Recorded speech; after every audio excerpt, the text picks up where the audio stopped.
আসসালামু আলাইকুম। আশা করছি সবাই ভালো আছেন। তো শুভ সকাল সবাইকে। অনেক সকাল, এখন প্রায় সকাল 6টা বাজে। তো সকালে উঠতে হয়, ছেলেকে স্কুলে দিতে হয়, এজন্য সকালে উঠি। আর বাইরের দিকে তাকালে তো খুবই ভালো লাগে সকালে। সকালবেলা ঘুম থেকে উঠে ছেলেকে স্কুলে নামিয়ে দিয়ে আসার পরে আমার ভীষণ ক্ষুধা লাগে। তো আগে খেয়ে নেই, তারপরে অন্য সব কাজ করতে লেগে যায় আর কি। ছুটির দিনগুলা তো বিভিন্ন কাজ থাকে সবারই, আসলে কি কি কাজ করা হবে ওটা আগে থেকে ফিক্সড করে রাখা হয়। তো যাই হোক, এই তো সকালে আজকে খাচ্ছি হলো দুধ। হ্যাঁ, একটু গরম করছি। এখানকার দুধ তো আসলে বাংলাদেশের দুধের মতো, গরুর দুধের মতো তো মজা লাগে না, তো কি আর করা, যেটা আছে এটাই খাই। আর হচ্ছে খাবো সবরি কলা দিয়ে দুধ দিয়ে ক্রোসান। তো এটা এটা মনে হয় কেউ কখনো খাননি, তো আমি খাইলাম, খুবই ভালো লাগলো। আহ বরাবরই আমি দুধ ভাত কলা দিয়ে খেতে খুবই পছন্দ করি। এটা আমার আমার আমি আর আমার বড় বোন, আমার আব্বা মা, আমার বাবা তো বিশেষ করে খুবই পছন্দ করতেন দুধ ভাত দিয়ে কলা। তো খুবই ভাল লাগে। আমার বড় বোন আবার কি করে, দুধ ভাতের সাথে আবার একটু গুড় মিলায়, ওই যে কি বলে পাটালি গুড় কিংবা ঝোলা গুড়। তো খেতে ভীষণ মজা লাগে। আমার মনে হয় অনেক মানুষই আছেন যে দুধ ভাত কলা দিয়ে খেতে খুবই পছন্দ করেন। তো আমার একটা চাচাতো বোন আছে, ও কিন্তু ছোটবেলার থেকেই দুধ ভাত ওর খুবই প্রিয়, মানে 2 বেলা সমানে ও দুধ ভাত খেত। আর মাশাআল্লাহ, ওর গায়ের রংটাও কি যে সুন্দর ছিল, ভীষণ সুন্দর, এখনো সুন্দর সে। তো দুধ ভাত খাওয়ার কারণে আমরা সবসময় বলতাম ও হয়তো বা এত ফর্সা, এত সুন্দর। আসলে কিন্তু তাই। গোলাপ গাছের একটা ফুল শুকায় গেছে পুরা, সেটাকে একটু কেটে কুটে ছেটে দিতে হবে। তো একটু বাইরে আসি। ইস, বাইরে আজকে তাপমাত্রা প্রচন্ড, অনেক গরম। আজ 1 সপ্তাহ যাবৎ প্রচন্ড তাপ, হ্যাঁ প্রচন্ড গরম। এই যে ব্যাকইয়ার্ডের অবস্থা, ইস রে, আবার আজকেও একটু ক্লিন করতে হবে। এই যে একটা শিম গাছের চারা গজাইছে, দেখি এটা কোন পর্যন্ত হয়। সব তো খালি মরে যায়।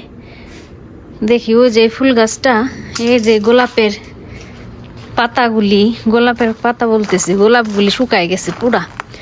এই যে এগুলা কাটতে হবে, কেমন হয়ে গেছে, রোদে পুড়ে গেছে একদম। এগুলি ছেটে দিলে নতুন করে আবার পাতা কলি আসবে আর কি।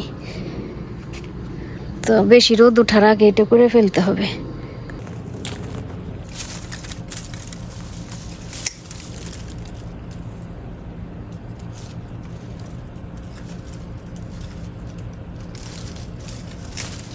বাইরে আজ কয়েকদিন যাবতই এত ভীষণ তাপমাত্রা বেড়ে গেছে। তো কিছুদিন আগেও তো বেশ ঠান্ডা ঠান্ডা ছিল, এই 1 সপ্তাহ যাবত বেশ তাপমাত্রা অনেক, মানে রোদের অনেক তাপ।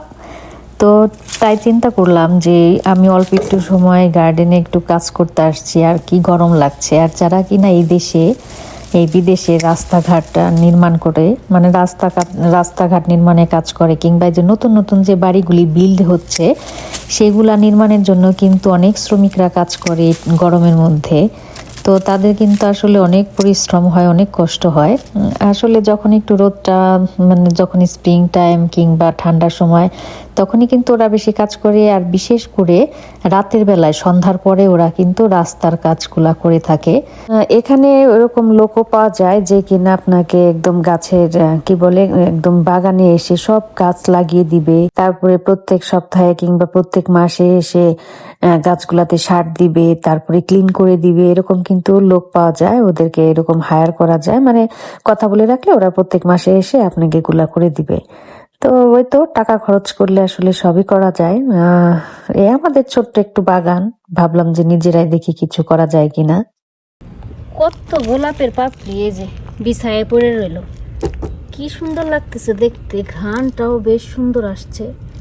এই ফুলগুলা সব কেটে ফেললাম, পাপড়িগুলো এখন এদিক দিয়ে রয়ে গেল।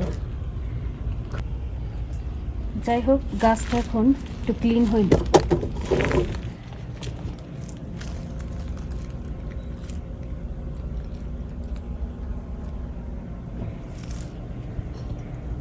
এখন এই জায়গাটাতে এই সিমের গাছের টবটা রেখে দিব।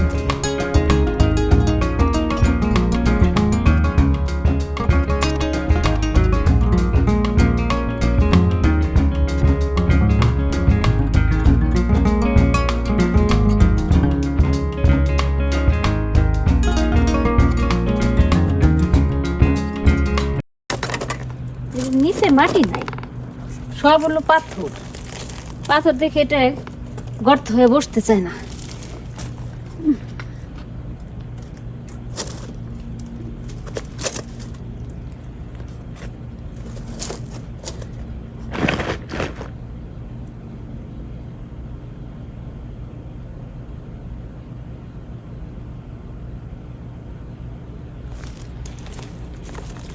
দেখা যাক গাছটা কত পর্যন্ত বড় হয়। এক কর্নারে দিয়ে রাখলাম যাতে কিনা রোদ একটু কম পায়।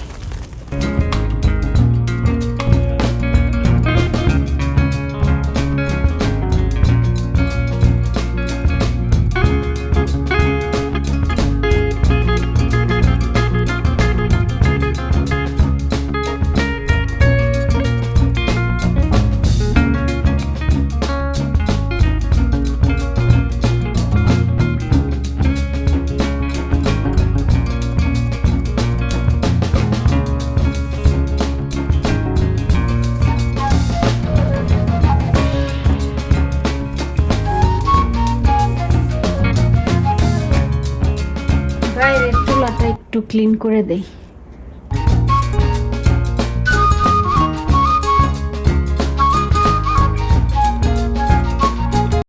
আমি কিন্তু এটা হ্যান্ড সোপ দিয়ে ক্লিন করছি না, এটার ভিতরে ডিটারজেন্ট আছে।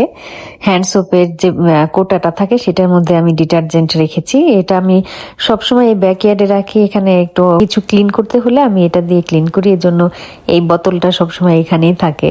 এই পাশটাও ক্লিন করার দরকার ছিল। এই যে দেখেন অবস্থাটা, কি অবস্থা, ওই গাছের ফুল পড়ে একদম। এই যে আমার বেলি ফুল গাছ, এই যে আমার লেবু গাছ। এখন আর কাজ করা যাবে না এই বাগানে, অনেক গরম, বাইরে থাকা যাইতেছে না। আবার একটু বিকালে করবো, আর নাহলে হাল্লা বাঁচালে কালকে। এখন ঘরে যাই। মোটামুটি এই যে ক্লিন হইল।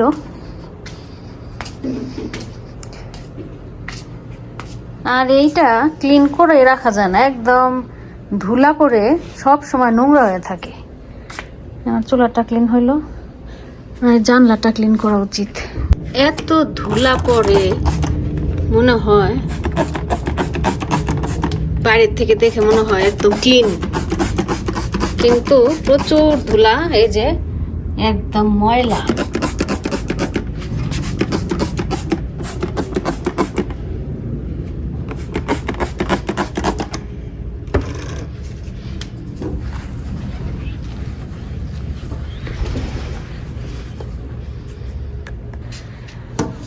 বাইরের থেকে ধুলা বোঝাই যায় না, দেখে মনে হয় ক্লিন কত, আসলে প্রচুর ধুলা ময়লা।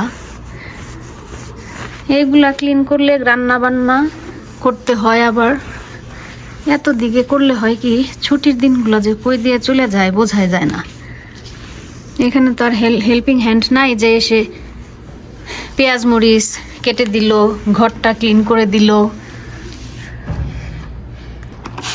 হেল্পিং হ্যান্ড আছে তো আমাদের বাংলাদেশের মতো না, আপনি প্রত্যেক দিন এনে কাজ করাতে পারবেন না, অনেক খরচ পড়ে যায়, অনেক টাকা লাগে। এখানে সব নিজেদের কাজ নিজেদেরই করতে হয়।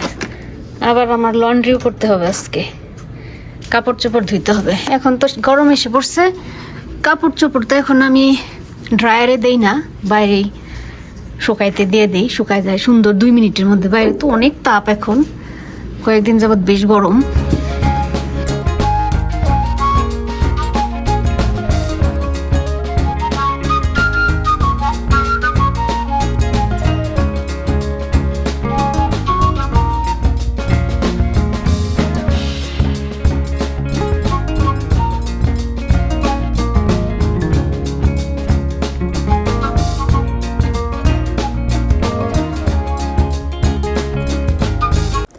তো এগুলা ক্লিন করে আমাকে আবার রান্না বান্না করতে হবে।